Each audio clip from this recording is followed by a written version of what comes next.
Hello YouTube, welcome back to the channel. So here's a video that I've been wanting to do for a little bit. So now it's halftime in the football game on Sunday, so now is as good a time as any to record this one. I did have a stack of different Beckett Baseball Card Monthlies representing various parts of the 1990s, and I wanted to do a video where I went over some of them and found some fun stuff inside of the various issues. So I want to start with this one. This is the May 1991 issue number 74, and it was available for a whopping $2.95 US, $3.95 Canadian back then. We got Cal Ripken on the cover. Now, before I do real quick, I did have a card that came in this week. It doesn't necessarily warrant its own standalone video because it's not a new edition, but it is an upgrade in terms of patches for an existing card. So there's a big Playmakers for the Medano collection there. We've got multicolored swatches, a couple of those. And this is from 07-08. So I thought I would include that off the top, the big Playmakers. It's a nice card. It is numbered to 50. So I thought I would start with that, just to make sure we document it, because all the pickups I try to document them. Now let's start off with this Beckett Baseball Card Monthly. I'm going to highlight certain specific things in it, but I'll go through the magazine here, and I figure this camera angle will probably make it a little easier. I'll zoom in on certain parts of it once I get through, but obviously we start off with Cal Ripken on there, and we start off with an ad here for the various Beckett books and price guides included in that, which is pretty good. Classic. And this is actually before they changed the style, so this is May 1991, and actually there's a fun ad for an upcoming version of the National, which is very historic, which we'll talk about when we get over to that. I'm not going to spend a ton of time on every single part of this issue, but there's a couple different things that we'll touch on. Again, it is focused on Cal Ripken, some other articles included in there. We got an image of the Toronto Sky Dome here, back before it became the Rogers Center, so we've got that included in there. I'll skip ahead a little bit forward, and we've got the different folks involved in the Beckett Baseball Card Monthly back then. We'll see a few familiar names and faces as we go along as well. And then we got an ad here for ESPN, actually included in the Beckett magazine, very early 90s. Here's our feature cover article as far as Cal Ripken is concerned, the Iron Man, and we get a lot of pictures. I'll actually highlight here.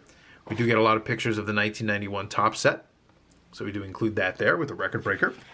Let me skip ahead a little bit. We got an article called The Hall of Shame, and these are some dubious records that people are either close to or something they could potentially do. So obviously for the cover you had Cecil Fielder, and specifically what they were talking about here is with his long stride and longer swing generate awesome power, but they also make him a candidate to break the 200 strikeout barrier. So these are potential dubious records that some of these guys may get, including Burt Blyleven and some of the other players here. Whole article about that. We've even got here Nolan Ryan. So we've got the case of Burt Blyleven here talking about surrendering 50 homers in a single season. But then for Nolan Ryan, you've got 5,000 plus career strikeouts, because at this point in May 91, Nolan Ryan's still playing. He still plays through the 93 season, but he's got led the leagues in walks 8 times. He unleashed more than 250 wild pitches and led the league 6 times. He's landed out more free passes to first base, 2,600, almost 800 walks, more than the second worst total ever. Obviously, longevity records that are going to be part of it, and part of his wildness through the course of his career. This article here talks about their report card, talking about early 91. You got a nice early picture of Bo Jackson there, with the iconic picture. I'm going to make sure we include that. So let's fast forward a little bit here. And then this one here is an article about knowing the score.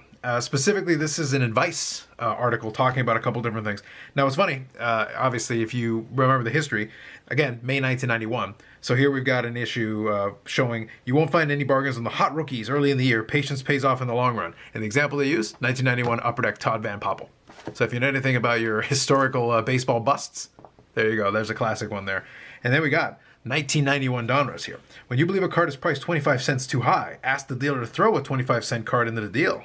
Oh, classic. What's funny is I actually do use that actually quite a bit. When I've done some of the card shows, I talk about if the pricing is not up to par, getting a card thrown in is actually not half bad advice, to be completely honest with you. So kudos to Beckett on that one. A couple different things in there, but they do include a list here of 10 rules for buying cards. So I'll actually share this with you. So when it comes to the 10 rules of buying cards, see, I can zoom in a little bit there. You can't collect everything, so don't even try.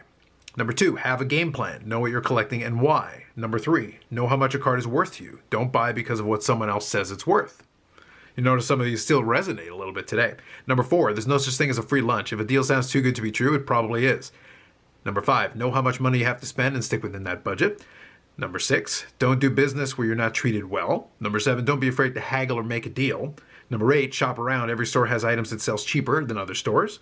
Number 9, remember, you are the marketplace. Baseball card stores need you to survive. And number 10, if you're not enjoying yourself, why bother? So I'll be honest, it might be 32 years ago now that this magazine came out. but not half bad as far as advice is concerned. So I can't complain about that.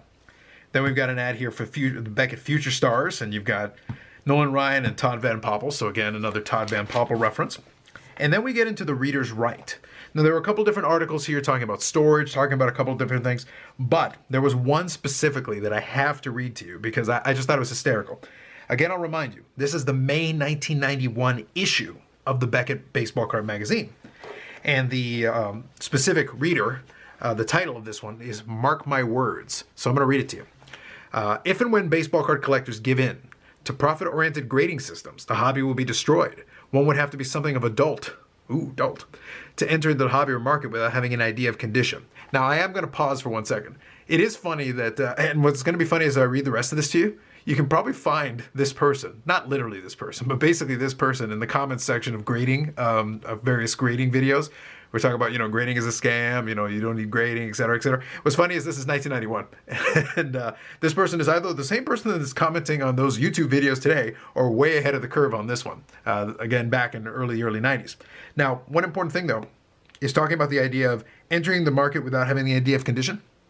I'll be honest, I was collecting back then at this time, and what was the case back then is the case now.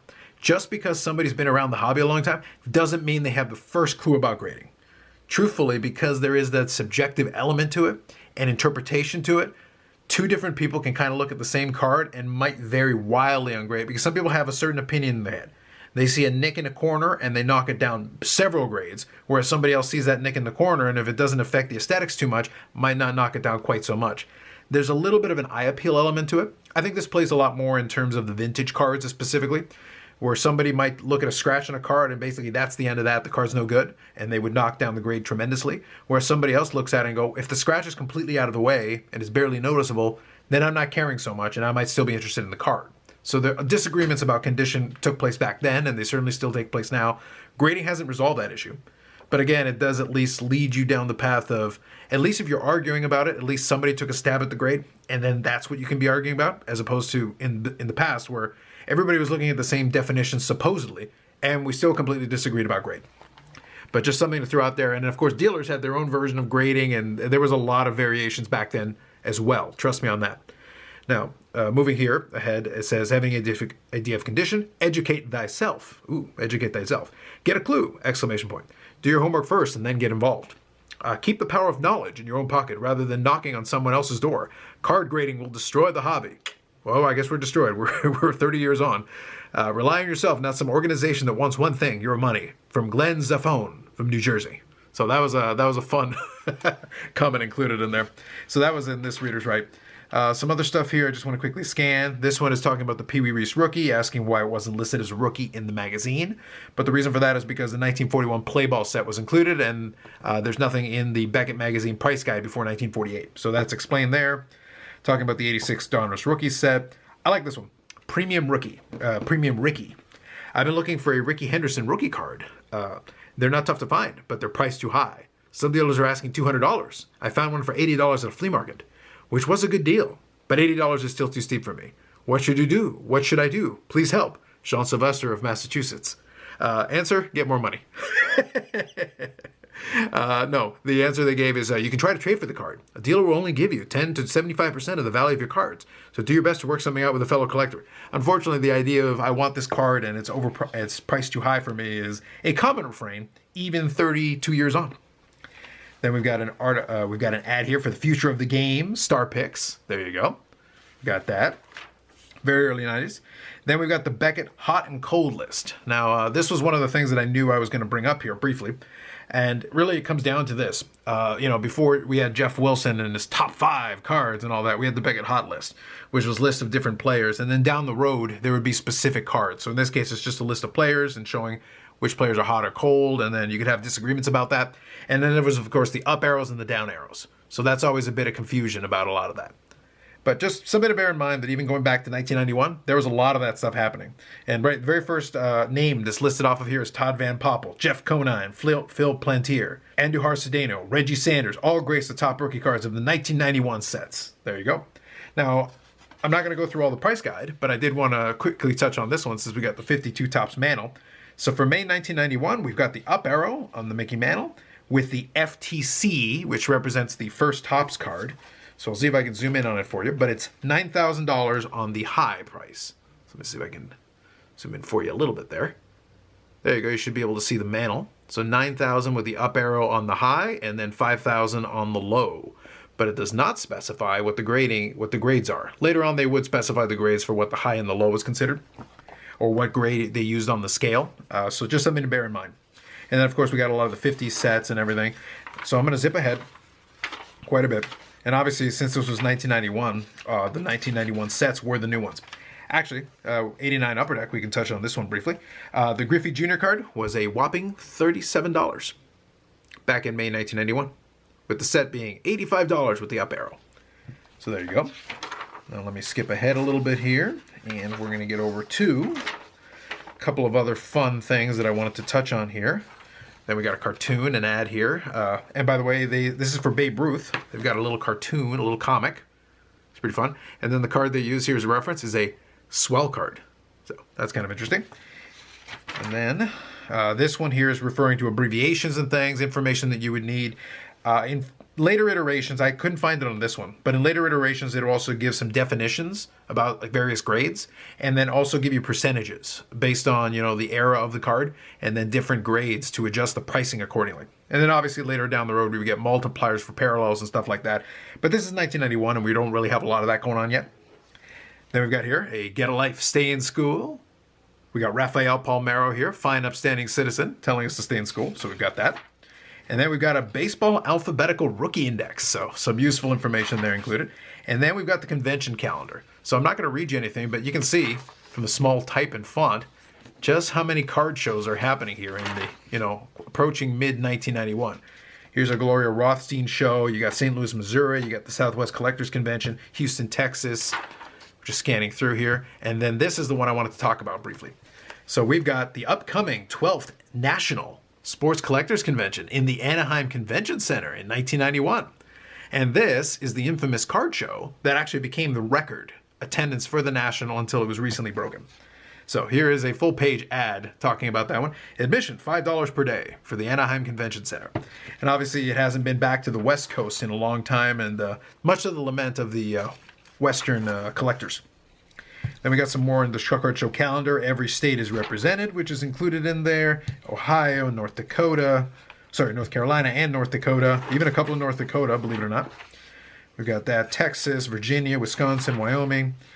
Got an ad for the Future Stars, Beckett magazine. I don't remember if that one lasted very long, though. I'll be honest. Kind of made me laugh. Father's Day ad here for getting a subscription. And I think there's one or two more things specifically I wanted to touch on. So a little bit on Lenny Dykstra.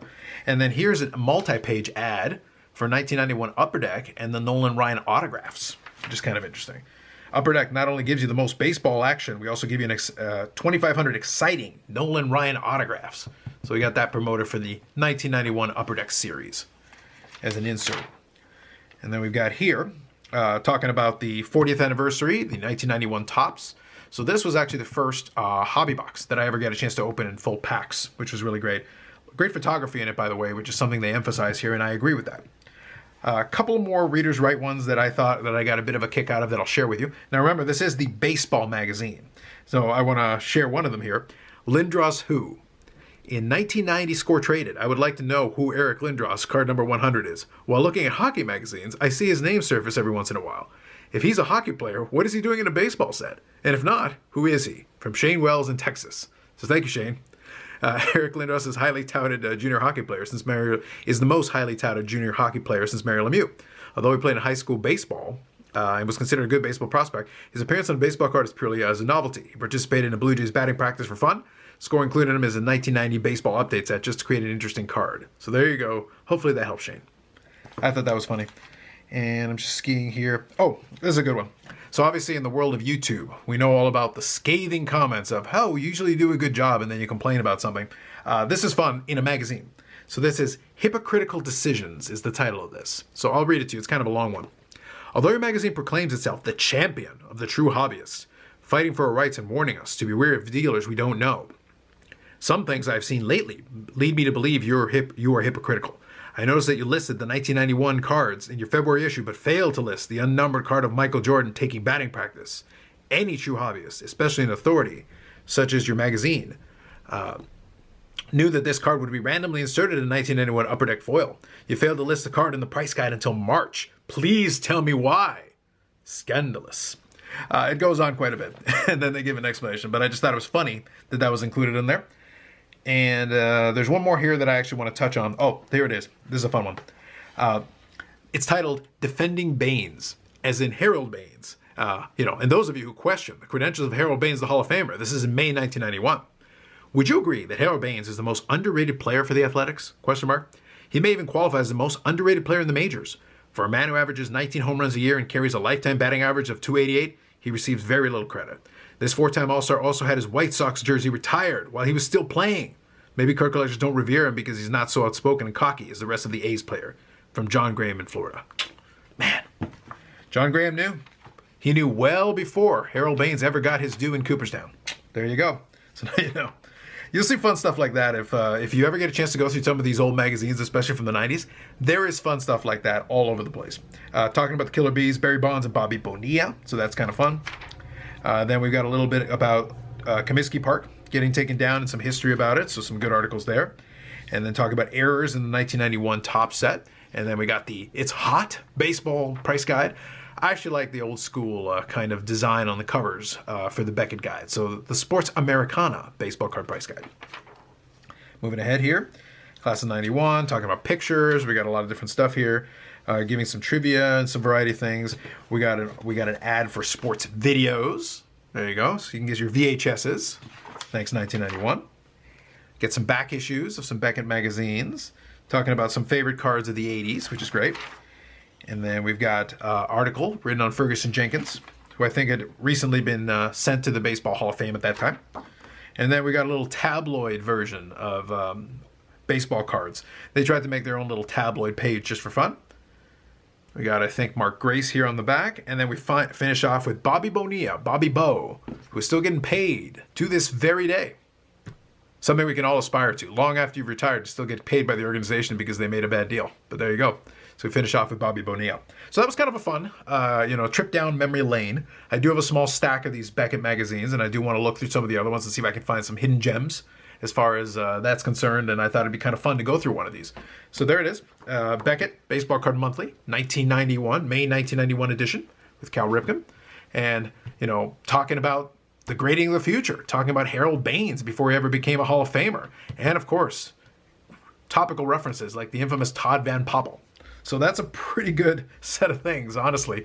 I didn't realize when I got a chance to go through this one that I would find quite as many little gems inside of it. And also reference to the 1991 National, which was the standard bearer for the most attended National of all time until it was recently broken. So kind of a fun footnote in baseball card history, covering a lot of different things that would come to pass later on. So anyway, that's it for me for now. More videos coming up on the channel, live streams at 8 p.m. Eastern Time, where we talk about different hobby-related topics, and occasionally I'll have videos like this where I'll just have some fun. I've got some other magazines from the 90s that are stacked there, so maybe I'll find some other stuff and make another version of this video. So if you enjoyed it, let me know about that. Otherwise, like if you liked the video, subscribe to the channel. Thanks very much, and we'll catch you in the next one.